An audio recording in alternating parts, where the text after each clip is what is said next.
مفاجأة من العيار التقيل قوي قوي قوي. الزمالك قدامه فرصة يتأهل لكأس العالم للأندية سنة 2025 لو كسب بطولة الكونفدرالية. ازاي يا عمدة وفي حد بيتأهل لكأس العالم للأندية من الكونفدرالية؟ اقول لك الزمالك يقدر، بس قدامه شرط.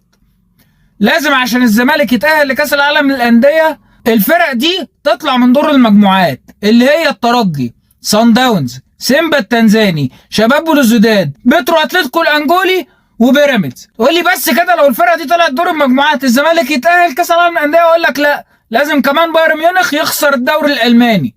بس كده لا، لازم كمان اوكرانيا تحتل روسيا.